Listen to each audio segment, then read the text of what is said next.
All right, so let's go to why this happened, and then we'll back up and talk a little bit more about the investors side of this coin. So Zillow raced to catch up with Opendoor in a secret initiative project called Project Catch Up. This is a report from Business Insider, who honestly, if you've seen a lot of what's happening with Business Insider lately, you may or may not trust them full on as a source. Just look up the Barstool Sports and Business Insider stuff that's going on. So they kind of made me second guess even using Business Insider as a source, but we have Inman now who's quoting Business Insider for this report. It was on the Business Insider stuff. It sounded way more incendiary than what Inman makes it sound like. So I think maybe Inman toned it down a little bit. So basically Project Catch Up, they wanted to catch up with Opendoor. A mad dash to catch up with its rivals that inspired a saucy nickname, damaged Zillow's relationship with repair contractors, and may have contributed to the failures of the company's iBuyer program, employee told Business Insider. Anonymous Zillow employees described the company's fast-paced efforts to gain market share over its rivals in the months leading up to the company shuttering its home flipping business. They called it Project Catch Up to catch up with Opendoor. We began to buy properties at an unreal rate. A current employee said in Southern California, we were buying 74% of the homes that they were asking for an offer. So if you put in an offer, they bought it. Yeah. 75 or 74% of the time they would buy it. What Zillow offers executives wanted was a success rate in the 50 to 60% range. No one pumped the brakes. And if you recall, that's really one of the things that we talked about last time, is that it didn't seem like anyone was looking out for Zillow. And we even, I'm going to use the great word again, pontificated, that perhaps there were people and employees sitting in a cubicle somewhere saying, well, you know, the initiative is to buy more homes. So let's just continue to buy homes. Let's buy more homes. We're going to buy more homes. And then, hey, congratulations, you guys bought homes. But no one was watching out for Zillow on the investment side because they were putting too much trust into the algorithm. Right. And as Gloria Estefan says, the algorithm is going to get you. So we're all right. I don't like today. There's too much of this today. I don't like it.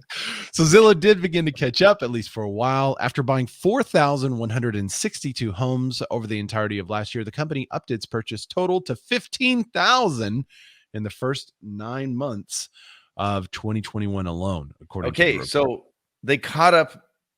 They just said, we got to catch up. We got to buy houses. So they caught up that way. But the previous article states the decision to abandon home flipping came as the company's third quarter results showed it lost more than $380 million in the operation.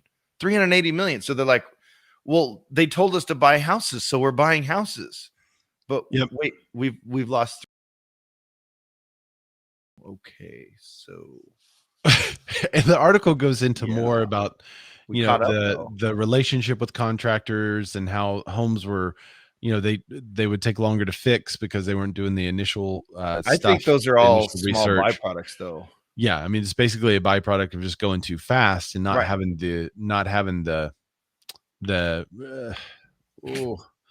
what's the word I'm looking for? The infrastructure to maintain the quality that they were looking for. And there was someone that said, you know, an anonymous source, people were starting to say that this house doesn't look like a Zillow house. It's not even fixed up.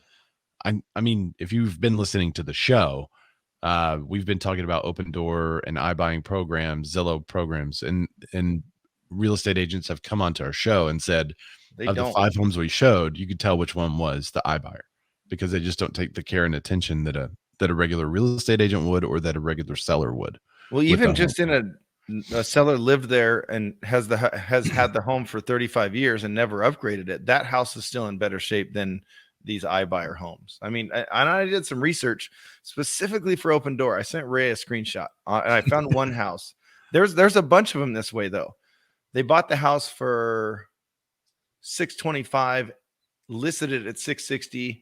It was on the market, and this is listed. When was it, Ray? I think it was listed in May, like end of May.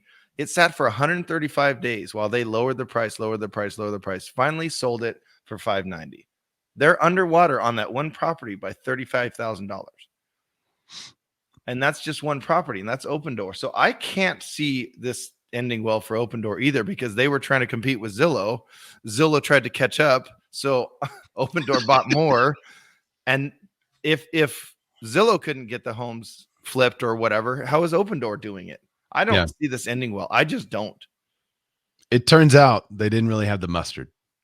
Oh, So, so does anyone in Clubhouse want to comment about the future of Zillow right now as you see it? Do you think this is going to have a disparaging impact on where they're headed? Are they going to be able to recover really quickly from this? We talked about it being 7,000 homes. I see Shawnee, you unmuted, so there's I'll come to you. 18,000 more. There's 18,000 homes. So does this change your opinion about kind of where they are today? Shawnee, I'm coming to you.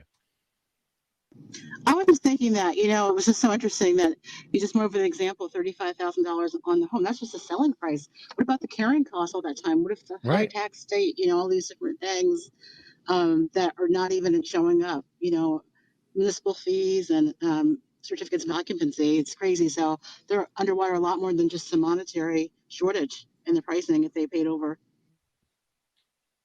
And there was someone on Clubhouse talking about the spreads that Zillow had. And they were saying, well, as they closed properties, they saw the pages and they were making money. They were making, 50% on the profit versus what their expenses were.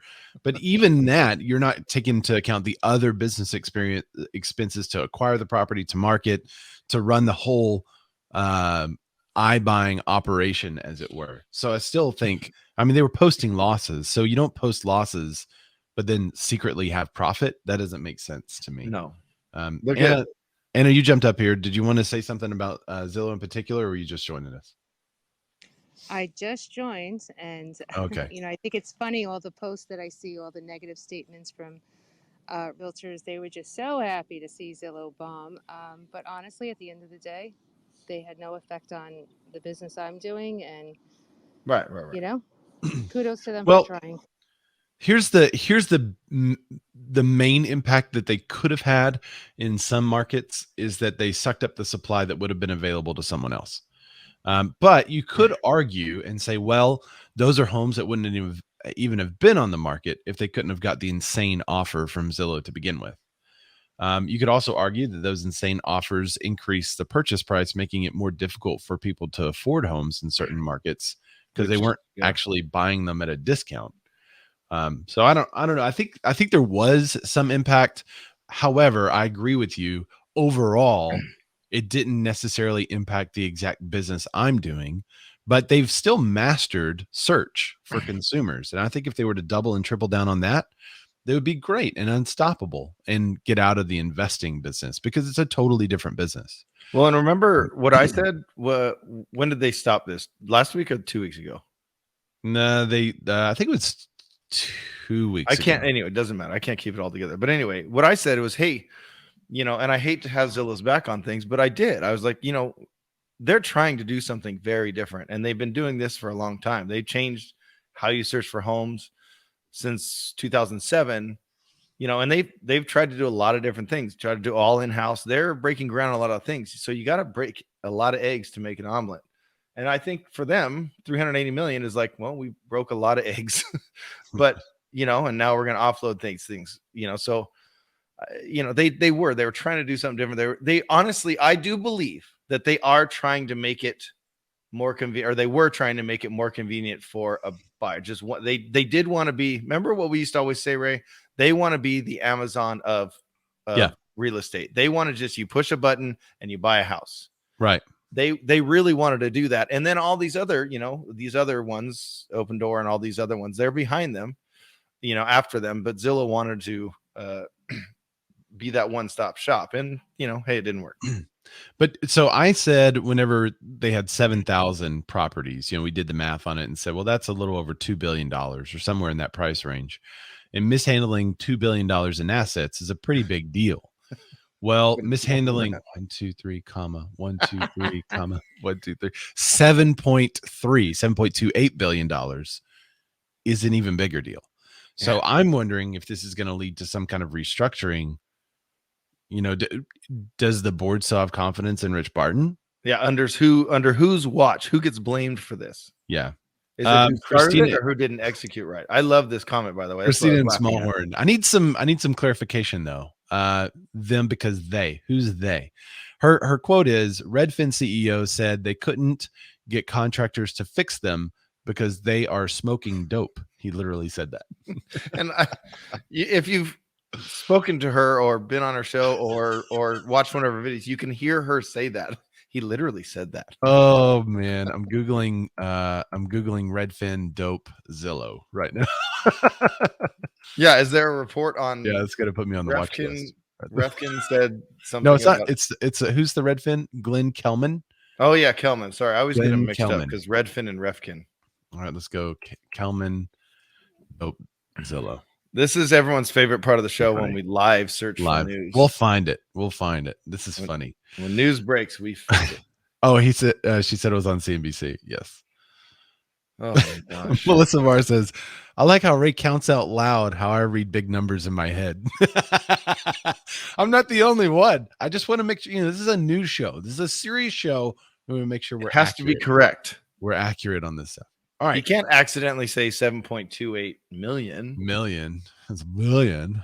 Then YouTube will light me up in the comments.